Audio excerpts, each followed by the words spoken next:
Picture this. You're sitting in a dark closet by candlelight. There's only room for a small table and a chair. On the table is the candle and a large mirror tilted so you can't see yourself. But that doesn't mean you don't see anything. Welcome to Psychomanteum. I'm Karin Shah. Here we venture into the other side of the mirror. Paranormal mysteries, scary stories, and all things supernatural. If that sounds like your jam, and if you like what you hear, please drop a like so we can grow. Now, gather round, everyone. After I got my license at 16, I was dying to take a long drive. Unfortunately, I had to work most of the day, and as a new young driver, I wasn't allowed to drive after 9 p.m. Since I didn't get out of work until 7, I'd given up on driving that day, until my best friend Moira had an idea.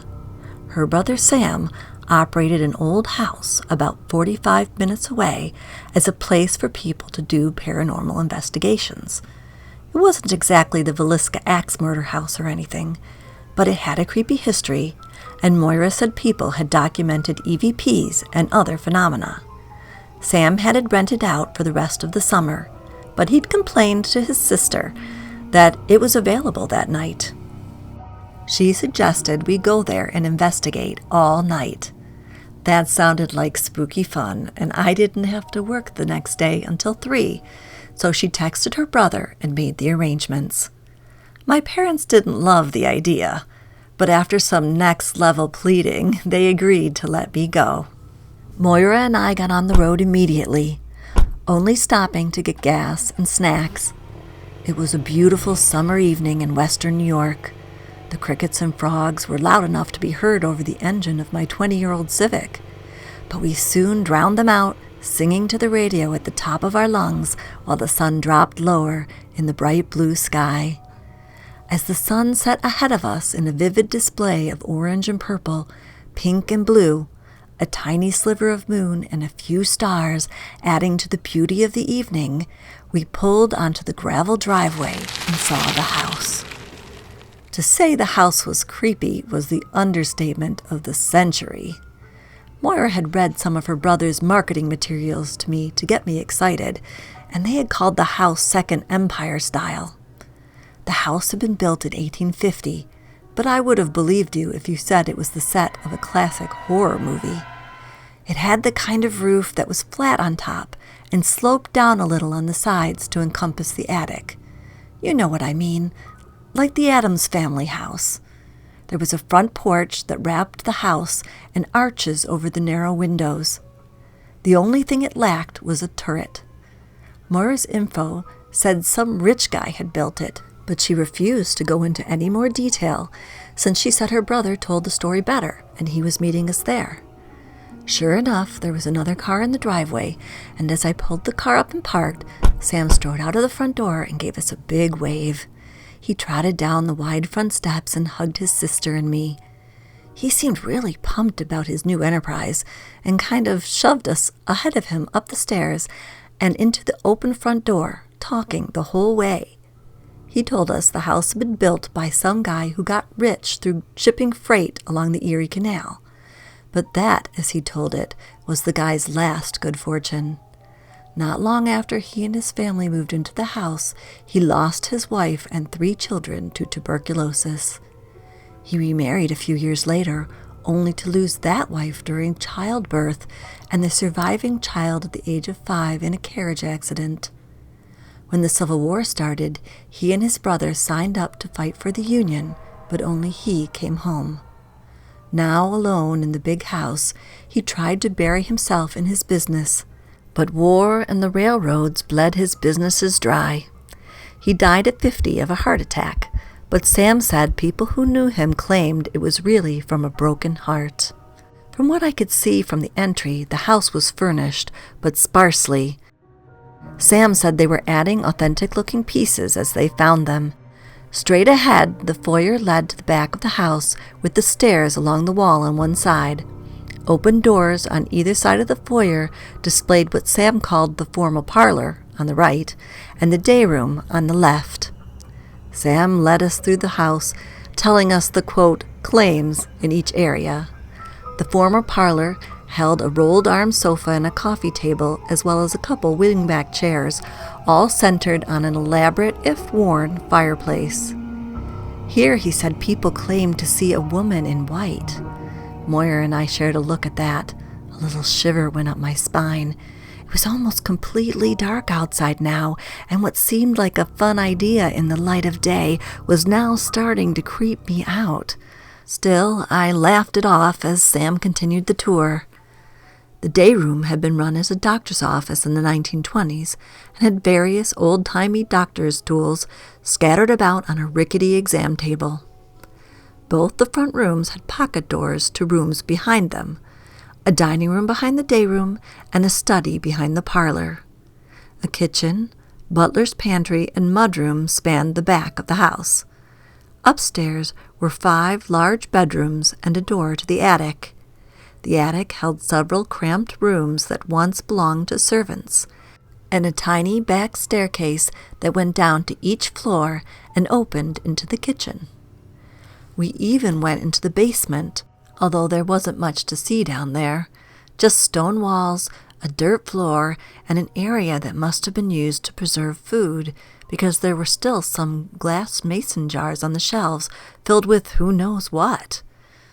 Every room had a claim: disembodied voices and music, the feeling of being watched, shadow figures, and in many places that same woman in white. With each claim, Moira and I shared a nervous smile or giggle. Oddly, the last thing he showed us was a small closet on the main floor. A sign had been posted over the door. I had never heard the word, and I actually had to sound it out like a little kid. The Psychomanteum? Sam laughed. You got it. He reached in and pulled down the light switch so we could see inside. All that was in there was a small table and a chair. On the table was a large mirror tilted up about 45 degrees and a candle. The mirror's tilted so you can't see yourself. All you do is light the candle and stare into the mirror. And then what? I asked. Just keep looking until you see something. It's like scrying. Moira and I shared another uneasy look. After he showed us that, he told us to make ourselves comfortable in the parlor. He said the beds were clean and we were welcome to sleep in them if we wanted, but we doubted we'd sleep. Then he went around with a flashlight and turned off all the lights. After that, he went to the front door. Have fun! Wait, said Moira. You're not staying? He shook his head. Sorry, Ellie's sick, so it's all hands on deck at home right now. Moira and I looked at each other. We didn't know Sam was going to leave, but we could hardly chicken out now. I swallowed but put on a nervous smile as Sam got in his car and drove away. There was nothing but woods around the house, and as the sound of Sam's car faded in the distance, we were alone in a haunted house. Moira poked me in the ribs and said we should get started. She shut the door. The last of the light had faded, and without Sam's flashlight, it was pitch black in the house. We hurriedly got out our phones and put on the flashlights. Before, with Sam here, the house had been creepy, but now the hair on the back of my neck stood up. I swung my phone around. Sure, there were things moving in the shadows. What should we do first? I asked. Moira suggested we start with some EVP questions in the parlor. Her brother had left some equipment for paranormal investigations. So she picked up the voice recorder and started a session. We both watched a lot of ghost hunting shows, so she started the tape, said the location and who was there, and put the recorder on the coffee table. We started asking questions and waiting 30 or so seconds in between to allow for answers. Is there anyone there? What is your name? How did you die? The usual. Then Moira stopped the recording, and we listened. Nothing. For the next 2 hours, we walked around listening, trying to record EVPs, asking for knocks, We even tried the spirit box. That's a radio that sweeps very quickly across frequencies. Paranormal investigators believe spirits can manipulate the static to say things. Unfortunately, all of our attempts yielded nothing. Finally, we decided to take a break and eat our snacks. After the break, Moira suggested trying the Psychomanteum. I was a little scared to be on my own, but after hours of investigating and nothing happening, I'd started to get used to the creepy house, so I agreed. We found some paper and drew names out of an old hat. I lost, or won, depending on how you look at it, and my name was pulled from the hat. I went into the Psychomanteum and closed the door. There were matches beside the candle, and I lit it and turned off my flashlight. It was super quiet in the closet. So quiet, I could hear not just my breathing and my heartbeat, but that kind of hum you get when your ears are trying to pick up on sounds that aren't there. The glass in the mirror reflected the light of the candle flickering off the yellowed walls of the closet. I stared into the glass, my eyes straining to make something out of nothing. After several minutes of staring, I slumped back, letting my eyes relax, wondering how long I had to do this. I yawned. I was starting to get sleepy. Earlier, we had brushed off the idea of sleeping on the 4-poster beds upstairs, but now the idea of lying down on a soft mattress sounded like a good idea. Several more minutes passed, and I was thinking of getting up and calling it quits when I realized I was actually hearing something.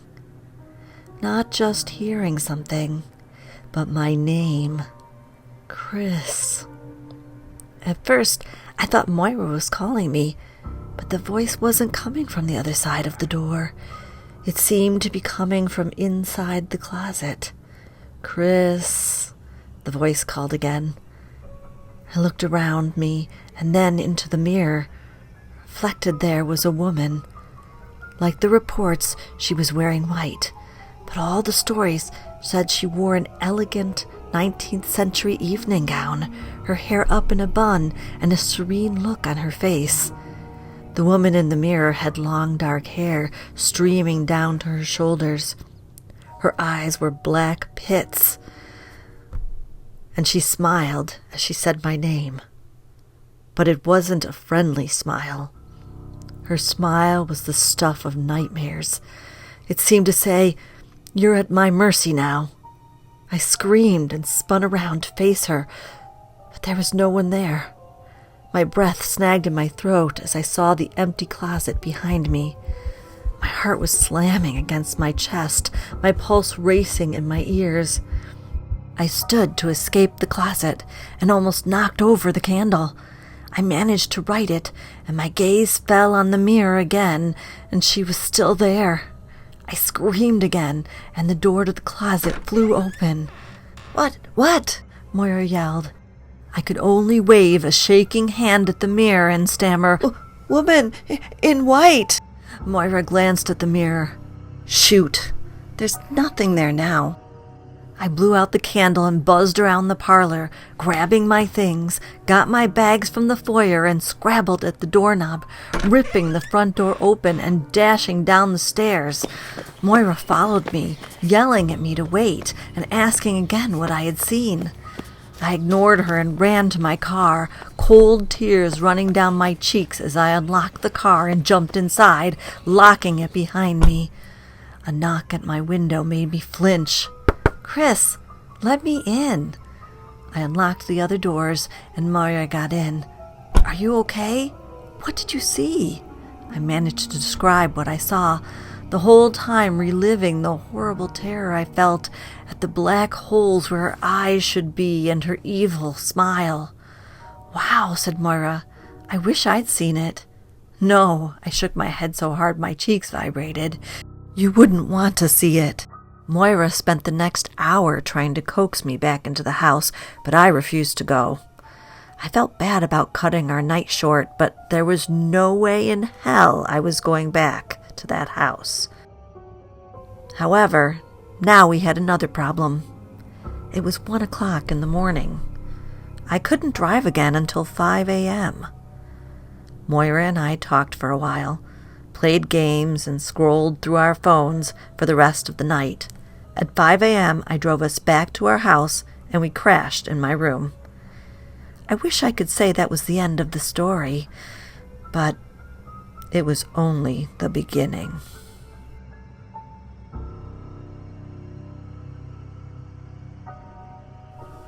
What did you think of today's story? Would you stay overnight in a haunted house? Do you like to ghost hunt? Ever tried a Psychomanteum? Comment below or submit your story to the email address in the description. And thanks for listening. Please drop us a like and subscribe. In the following days, look for more stories, both true and fictional, and explorations of all things creepy and unexplained. Until next time, think twice before you look behind you in the mirror. There may be something on the other side.